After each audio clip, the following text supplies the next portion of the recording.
Hi, everybody. You're reading with Jimmy. This is Jimmy. We're reading Richard Connell's The Most Dangerous Game, and this is part two.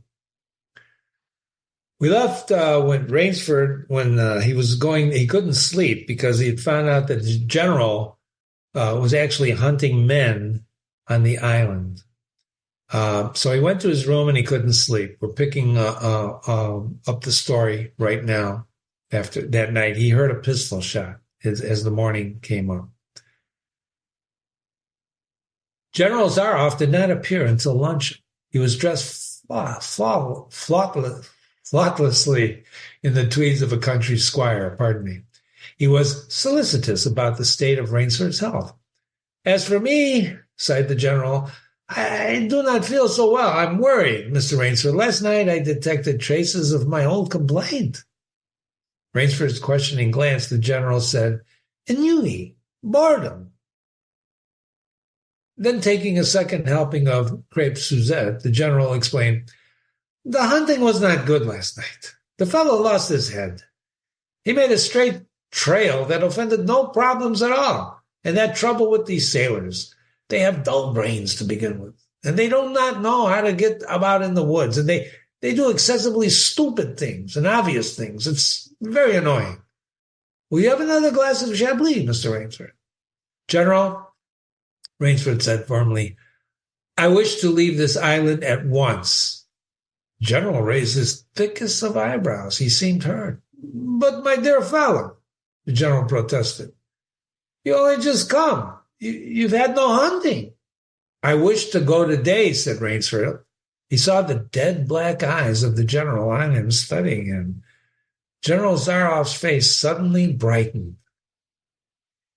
He filled Rainsford's glass with venerable Chablis from a dusty bottle. Tonight, said the general, we will hunt, you and I. Rainsford shook his head. No, General, I will not hunt. The general shrugged his shoulders and delicately ate a hothouse grape. As you wish, my friend, he said. The choice rests entirely with you, but may I not venture to suggest that you will find my idea of sport more diverting than Ivan's? He nodded to the corner where the giant stood, scowling, his thick arms crossed on his hog-head of a chest. You don't mean, cried Rainsford. My dear fellow, said the general, haven't I told you I always mean what I say about hunting? This is really inspiration. I drink to a foeman worthy of my steel at last. The general raised his glass, but Rainsford sat staring at him. You'll find this game worth playing, the general said enthusiastically. Your brain against mine. Your woodcraft against mine. Your strength and stamina against mine. Outdoor chest. And the stake is not without value, huh? And if I win, began Rainsford huskily. I cheerfully acknowledge myself defeated if I do not find you by midnight on the third day, said General Zaroff. My sloop will place you on the mainland near a town. The general read what Rainsford was thinking. Oh, you can trust me, said the Cossack. I will give you my word as a gentleman and a sportsman. Of course, you in turn must agree not to say anything of your visit here. I will agree to nothing of the kind, said Rainsford. Oh, said the general. Oh, in that case, well, why discuss that now? 3 days from hence, we can discuss it over a bottle of Cheveux. Unless, the general sipped his wine, and then business-like air animated it. Ivan, he said to Rainsford, will supply you with hunting clothes, a food, and a knife. And I suggest that you wear moccasins. They leave a poorer trail. I suggest, too, that you avoid the big swamp in the southeast corner of the island. We call it Death Swamp. There's a quicksand there, and one foolish fellow tried it, but the deplorable part of it was that Lazarus followed him. You can imagine my feelings, Mr. Rainsford. I loved Lazarus. He was the finest hound in my pack. Well, I must beg to excuse myself now. I must always take a siesta after lunch. You'll hardly have time for a nap, I fear. You'll want to start, no doubt, so I shall follow you, and I will not follow you until dusk. Hunting at night is so much more exciting than by day, don't you think? Au revoir, Mr. Rainsford. Au revoir. General Zaroff, with a deep, courtly bow, strolled from the room. From another door came Ivan. Under one arm he carried khaki hunting clothes, a haversack of food, a leather sheet containing a long-bladed hunting knife. His right hand rested on the cocked revolver thrust into the crimson sash about his waist. Rainsford had fought his way through the bush for 2 hours. I must keep my nerve, he said through his tight teeth. He had not been entirely clear-headed when the chateau gate snapped shut behind him. His whole idea at first was to put distance between himself and General Zaroff. And to this end, he had plunged along, spurred on by the sharp rowels of something like panic. And now he got a grip of himself. He stopped, and he was taking stock of himself in this situation. He saw that a straight flight was futile. Inevitably, it would bring him to face with the sea. He was in a picture with a frame of water, and his operations clearly must take place within that frame. I'll give him a trail to follow, muttered Rainsford, and he struck off in a rude path that he had been following into the trackless wilderness. He executed a series of intricate loops. He doubled on his trail again and again, recalling all the lore of the fox hunt and all the dodges of the fox. Night found him leg-weary, with his hands and face lashed by branches on a thickly wooden ridge. He knew it would be insane to blunder on through the dark, even if he had the strength. His need for rest was imperative, and he thought, I have played the fox for now I must play the cat of the fable. There was a big tree with a thick trunk and outspread branches nearby, and taking care to leave not the slightest mark, he climbed up into the crotch of the tree, and stretching out one of the broad limbs after a fashion, he rested. Rest brought new confidence and almost a feeling of security. Even so zealous a hunter as General Zaroff couldn't trace him there, he told himself. Only the devil himself could follow that complicated trail through the jungle after dark. But perhaps the general was a devil. An apprehensive night crawled slowly by like a wounded snake, and sleep did not visit Rainsford, although the silence of the dead world was on the jungle. Toward morning, when a dingy gray was varnishing the sky, and the cry of some startled bird focused Rainsford's attention in that direction. Something was coming through the bush, coming slowly, carefully, coming by the same winding way that Rainsford had come. He flattened himself down on the limb, and through a screen of leaves almost as thick as tapestry, he watched. The thing that was approaching him was a man. It was General Zaroff. He made his way along with his eyes fixed in utmost concentration on the ground before him. He paused almost beneath the tree, and he dropped to his knees and studied the ground. Rainsford's impulse was to hurl himself down like a panther, but he saw that the general's right hand held something metallic, a small automatic pistol. The hunter shook his head several times as if he were puzzled, and then he straightened up and took from his case one of the black cigarettes. Its pungent incense-like smoke floated up to Rainsford's nostrils. Rainsford held his breath. The general's eyes had left the ground and were traveling inch by inch up the tree. Rainsford froze there, every muscle tensed for a spring. But the sharp eyes of the hunter stopped before they reached the limb where Rainsford lay. And then a smile spread over his brown face. Very deliberately, he blew a smoke ring into the air. And then he turned his back on the tree and walked carelessly away, back along the trail that he had come. The swish of the underbrush against his hunting boots grew fainter and fainter. The pent-up air burst hotly from Rainsford's lungs. His first thought made him feel sick and numb. The general could follow a trail through the wood at night. He could follow an extremely difficult trail. He must have uncanny powers. Only by the merest chance had the Cossack failed to see his quarry. And Rainsford's second thought was even more terrible. It sent a shudder of cold horror through his whole being. Why had the general smiled? Why had he turned back? Rainsford did not want to believe that his reason told him was true, but the truth was evident as the sun that was by now pushing through the moist mist. The general was playing with him. The general was saving him for another day's sport. The Cossack was the cat, and he was the mouse. Then it was that Rainsford knew the full meaning of terror. I will not lose my nerve. I will not. He slid down the tree and struck off again into the woods. His face was set, and he forced the machinery of his mind to function. 300 yards from his hiding place, he stopped where a huge dead tree leaned precariously on a small living one. Throwing off his sack of food, Rainsford took his knife from his sheath and began to work with all his energy. The job was finished at last, and he threw himself down behind the fallen log 100 feet away. He would not have to wait long. The cat was coming again to play with the mouse. Following the trail with the sureness of a bloodhound came General Zaroff.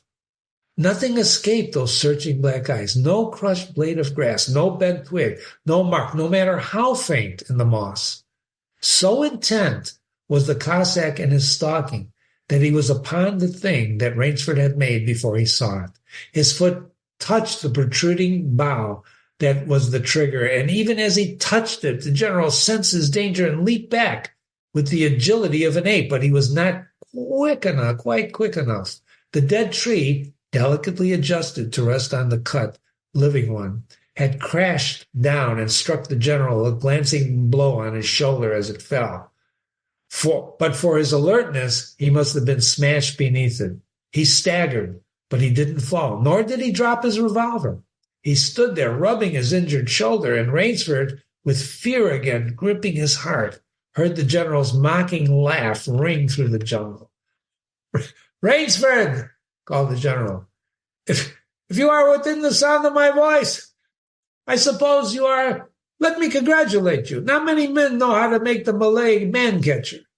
Luckily for me, I too have hunted in Malacca. And you're proving very interesting, Mr. Rainsford.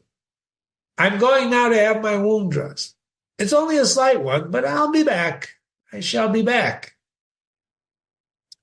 When the general, nursing his bruised shoulder, had gone, Rainsford took up his flight again, and it was a flight, desperate, hopeless flight, that carried him on for some hours. Dusk came, then darkness, and still he pressed on. The ground grew softer with his moccasins. The vegetation grew ranker, denser. Insects bit him savagely. And then, as he stepped forward, his foot sank into the ooze. He tried to wrench it back, but the muck sucked viciously at his foot, as if it were a giant leech. With a violent effort, he tore his foot loose. He knew where he was now, the death swamp, and it was quicksand. His hands were tight closed, as if a nerve were something tangible that someone in the darkness was trying to tear from his grip. The softness of the earth had given him an idea. He stepped back from the quicksand, a dozen feet or so, and like some huge prehistoric beaver, he began to dig. Rainsford had dug himself in France when a second's delay meant death. That had been a placid pastime compared to his digging now. The pit grew deeper, and when it was above his shoulders, he climbed out and looked for some hard saplings, cut stakes, and sharpened them to a fine point. These stakes he planted in the bottom of the pit, with the points sticking up. With flying fingers, he wove a rough carpet of weeds and branches. With it, he covered the mouth of the pit. And then, wet with sweat and aching with tiredness, he crouched behind the stump of a lightning-charred tree. He knew his pursuer was coming because he had heard the padding sound of the feet on the soft earth, and the night breeze brought him a perfume of the general's cigarette. It seemed to Rainsford that the general was coming with unusual swiftness. He was not feeling his way along foot by foot. Rainsford, crouching there, could not see the general, nor could he see the pit. He lived a year in a minute. And then he felt an impulse to cry aloud with joy, for he heard the sharp crackle of the breaking branches as the cover of the pit gave way, and he heard the sharp scream of pain as the pointed stakes found their mark. He leaped up from the place of concealment, and then he cowered back. 3 feet from the pit was a man standing with an electric torch in his hand. You've done well, Rainsford, the voice of the general called. Your Burmese tiger pit has claimed one of my best dogs. Again, you score. I think, Mr. Rainsford, I see what you can do against my whole pack. I'm going to go home for a rest now. Thank you for a most amusing evening.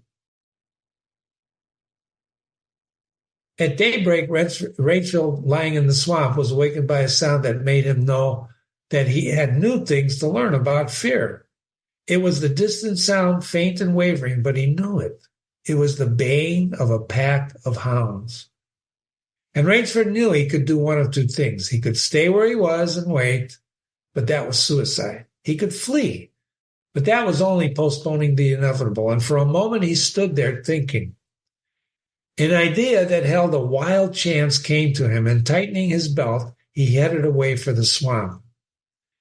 The baying of the hounds grew nearer, and then still nearer, and ever nearer, and on a ridge, Rainsford climbed a tree. Down a watercourse not a quarter of a mile away, he could see the bush moving. Straining his eyes, he saw the lean figure of General Zaroff, and just ahead of him, Rainsford made out another figure whose wide shoulders surged through the tall jungle weeds, and it was the giant Ivan, and he seemed pulled forward by some unseen force. Rainsford knew that Ivan must be holding the pack in leash. They would be upon him any minute. His mind worked frantically. He thought of a native trick that he had learned in Uganda. He slid down the tree. He caught hold of a springing young sapling, and to it he fastened his hunting knife. And with the blade pointing down the trail, and with a bit of wide grapevine, he tied back the sapling. And then he ran for his life. The hounds raised their voices as they hit the fresh scent, and Rainsford knew now how an animal at bay feels. He had to stop to get his breath. The baying of the hounds stopped abruptly, and Rainsford's heart stopped too. They must have reached the knife.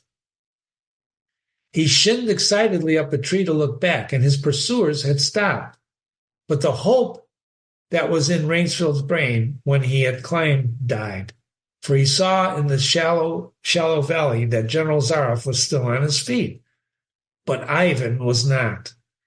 The knife, driven by the recall of the sapling tree, had not wholly failed. Rainsford had hardly tumbled to the ground when the pack took up again and cried, "Nerve, nerve, nerve," he panted as he dashed along. A blue gap showed between the trees dead ahead. Ever nearer drew the hounds. Rainsford forced himself on toward the gap. He reached it. It was the shore of the sea. Across a cove he could see the gloomy gray stone of the chateau. 20 feet below him, the sea rumbled and hissed. Rainsford hesitated. He heard the hounds, and then he leaped far into the sea. When the general and his pack reached the place by the sea, the Cossack stopped, and for some minutes he stood regarding the blue-green expanse of water. He shrugged his shoulders. And then he sat down and took a drink of brandy from a silver flask, lit a cigarette, and hummed a little bit from Madame Butterfly. General Zaroff had an exceedingly good dinner in his great paneled dining hall that evening, and with it he had a bottle of Paul Roger and half a bottle of Chambertin. Two slight annoyances kept him from a perfect enjoyment. One was the thought that it would be very difficult to replace Ivan. The other was that his quarry had escaped him. Of course, the American hadn't played the game. So thought the general as he tasted his after-dinner liqueur. In his library, he read to soothe himself from the works of Marcus Aurelius. At 10, he went up to his bedroom. He was deliciously tired. He said to himself as he locked himself in, and there was a little moonlight, so before turning on his light, he went to the window and looked down at the courtyard. He could see the great hounds and he called them, "Better luck another time," to them, and then he switched on the light. A man who had been hiding in the curtains of the bed was standing there. "Rainsford!" he screamed. "How in God's name did you get here?" "Swam," said Rainsford. "I found it quicker than walking through the jungle." The general sucked in his breath and smiled. "I congratulate you," he said. "You've won the game." Rainsford did not smile. "I am still a beast at bay," he said. in a low, hoarse voice. Get ready, General Zaroff. The general made one of his deepest bows. I see, he said. Splendid! One of us is to furnish a repast for the hounds, and the other will sleep in this very excellent bed. On guard, Rainsford! He had never slept in a better bed, Rainsford decided. Wow. You've been reading with Jimmy. That was The Most Dangerous Game by Richard Connell. That was the end of part 2. Hope you stick around for the analysis. When you get time, tune in for that. I appreciate it. Jimmy at readingwithjimmy.com. Jimmy at readingwithjimmy.com. Send me an email. Look forward to your thoughts. Be careful.